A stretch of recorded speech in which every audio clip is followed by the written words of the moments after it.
안녕하세요. 비트 송송입니다.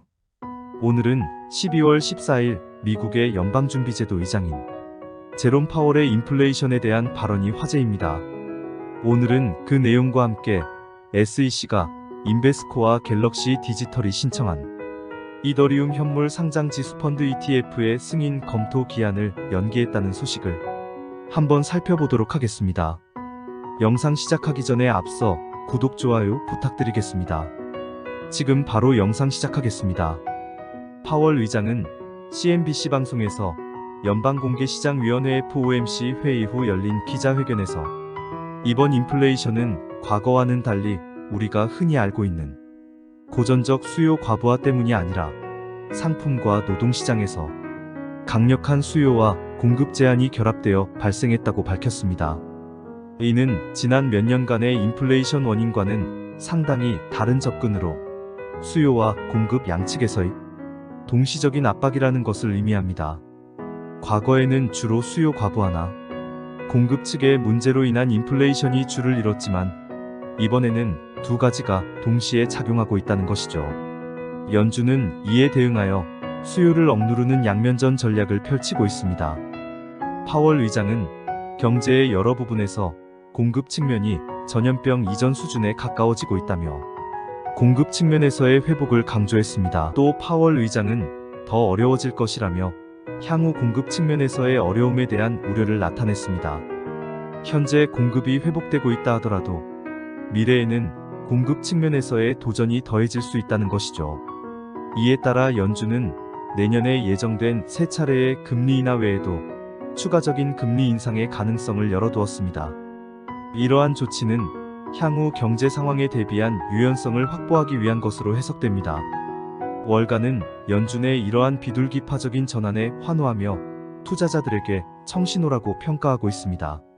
시장은 내년 중 140bp 이상의 금리 인하를 예상하고 있으며 이에 따라 10년 만기 미국 국채 수익률은 4%대로 급락했습니다. 그리고 정책 결정문에서 최근 인플레이션 완화 추세가 언급되고 추가 인상 여지가 담긴 문구에 새로운 표현 애니를 추가함으로써 긴축 사이클 종료 가능성을 강하게 시사했습니다. 블랙록의 제프리 로젠버그 수석 채권 전략가는 이는 투자자들에게 청신호라며 긍정적인 전망을 내놓았습니다. KPMG의 다이앤 스윙크 이코노미스트는 연준은 경제의 회복력과 금리 하락에 따른 신속한 성장을 전망하고 있다고 분석했습니다. 파월 의장은 최근 몇 달간 미국 경제의 실질적인 둔화를 언급했지만 연준은 여전히 내년 국내 총생산 GDP 1.4% 성장할 것으로 전망하고 있습니다. 다음 소식은 미국 증권거래위원회 SEC가 인베스코와 갤럭시 디지털이 이더리움 현물 상장지수 펀드 ETF 승인 검토 기한을 연기한 내용을 살펴보겠습니다.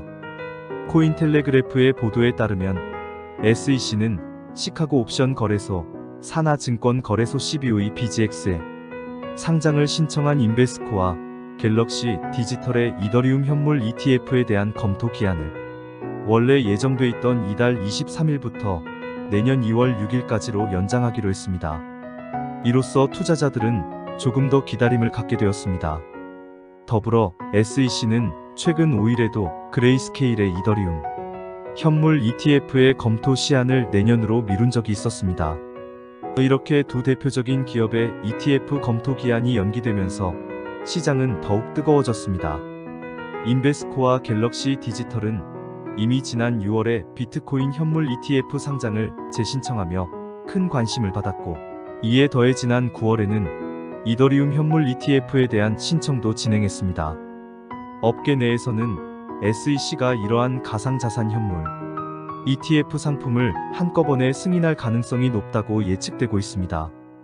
그러나 현재까지 SEC는 어떤 가상자산 현물 ETF 상품도 승인한 적이 없습니다. 블랙록, 해시덱스, 아크21셰어스, 바네크, 피델리티와 같은 기업들도 가상자산 현물 ETF를 신청한 상태이며 이들의 도전적인 시도에 대한 SEC의 결정이 긴장감을 조성하고 있습니다.